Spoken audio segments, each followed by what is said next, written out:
How are you? Good, how are you? Good. Congratulations on your nomination. Thank you, thank How you. did that feel to find that out?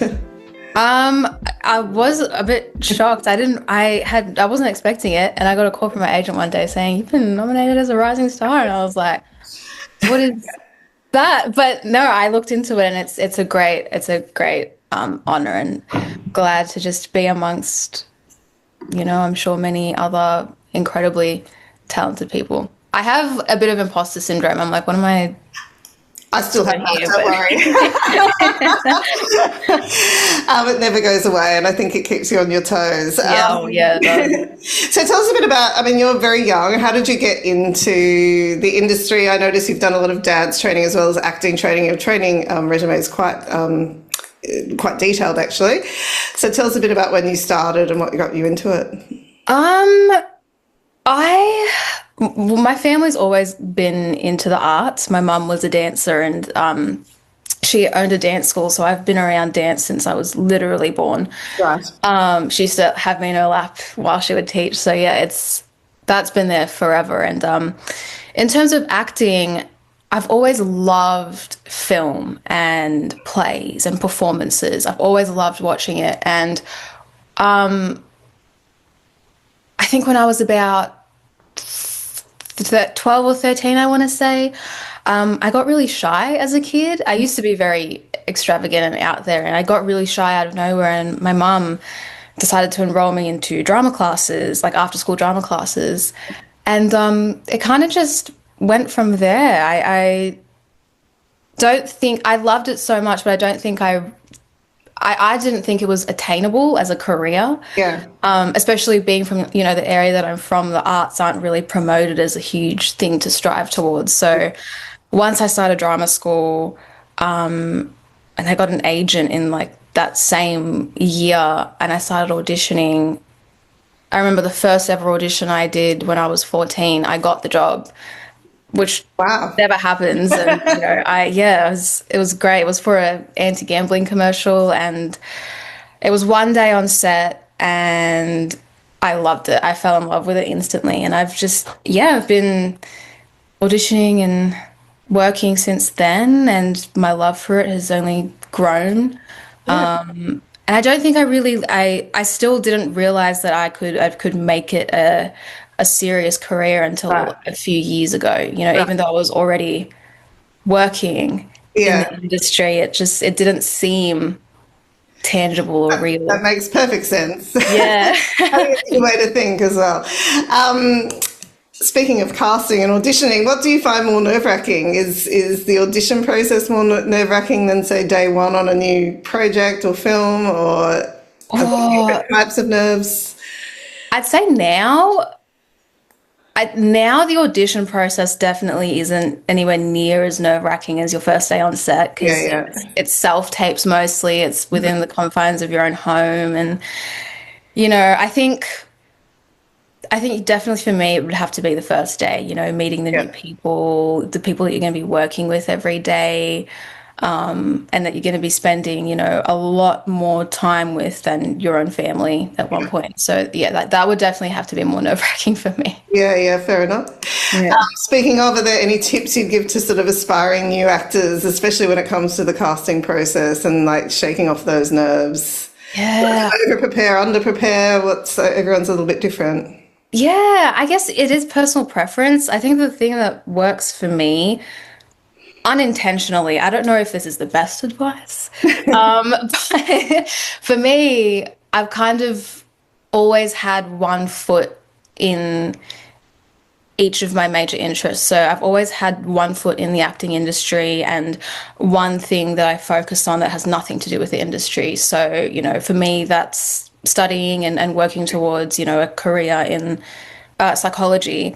And having that thing to focus on really, I think, The stakes aren't as high necessarily. yeah, and it takes away the kind of disappointment that you would feel if, all your eggs were in the acting basket, which, that's not to say don't be passionate. Like, of course, passion is amazing and great, and I think it's a beautiful thing. But I just think that what's helped me just be in a great mental state, because this industry is so full of rejection. It's, you know, it's mostly rejection, especially with auditioning. So I think going into an audition and just being like, look, I'm going to go in there and do the best that I can, and then immediately forget about it once it's done. Yeah. And, you know, move on with everything else that's going on with my life has really helped me.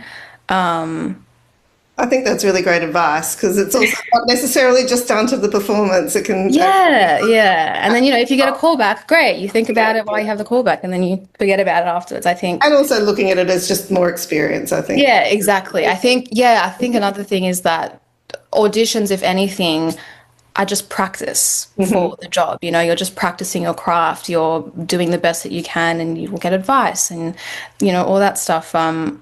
People kind of separate the audition process from being an active part of the industry, when the fact is, if you have an agent and you're getting auditions, you're already halfway there. That's more than a lot of people that are trying to, you know, do in this industry are doing. So, Totally. And what are some changes you've seen in the industry just in your sort of even relatively short time? I know you've been doing it since you were very young, and you're still young.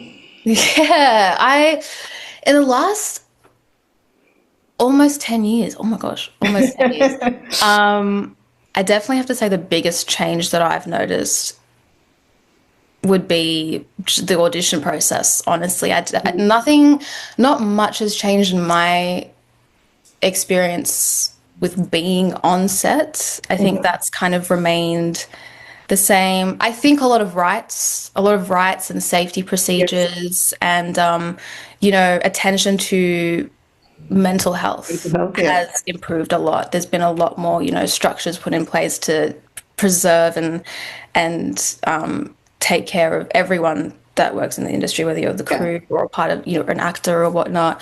And I think another thing I've noticed is, the audition process, you know, everything's self-taped now. You're barely in the room meeting the casting directors or the directors or, you know, other people that are involved in the process. So I think it's always jarring now in the past few years going into the room and meeting the casting directors and the directors, if they're there, or the writers. And it's, you know, I never used to struggle with human to human interaction, but now I find myself when I'm going into a room, I'm like, how do I I know, it's funny. I find a lot of kids, especially these days when they come in for a recall, haven't been in the room. Yeah.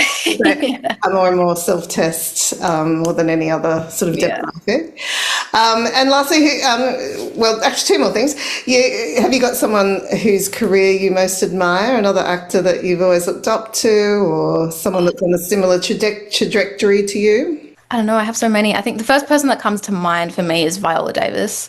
She's incredible. She's, you know, oh, you know who else? Jessica Chastain. She is phenomenal. All of her roles are incredible, and everything that I watch of hers, I wish I could see her in theatre, because I've seen, you know, on the social media and stuff that she, you know, she does a lot of theatre, but her films, her acting is just incredible. Her range is... And she can sing. So in my mind, and kind of annoyed me. And she's gorgeous. I know you've got a big movie coming out soon. Very exciting stuff. Yeah. What can you tell me about that process, and when does that come out? I don't know when it comes out. I don't know how to say when it comes out. It's in the post-production process at the moment. I can't say much in terms of the details, apart from... You can tell us. It's Voltron, and it's starring... Yes, it is called Voltron. And the process was incredible. I do have to say, out of all the jobs that I've done so far, and I know everyone says this about every job that they've been on, that it's been the most amazing experience and, you know, all that stuff, but it truly was the most rewarding and beautiful experience I've had on set, because I think the main reason behind that was that there was zero egos, and this particular project, it was such a passion project of the director himself. He's been working on this for years and years and years and years, and he cares so deeply about it, and I think that really trickled into every other process and every department. And everyone was just so lovely. Everyone got along so great. The cast, the crew, and yeah, it was incredible. We got to film in Queensland, which, Oh, no complaints lovely. about that. Love the warm weather. So A lot of actors say the experience is almost as important as the results. So absolutely, yeah, if you can come off 100%. every job saying that that was the best time of your life, then Yeah, you'll be in a good place. yeah. Well, thank you so much for your time today, and good luck Thank with everything you. that's coming up for you. And thanks for joining me. Thank you so much, Natalie. I'll see you soon.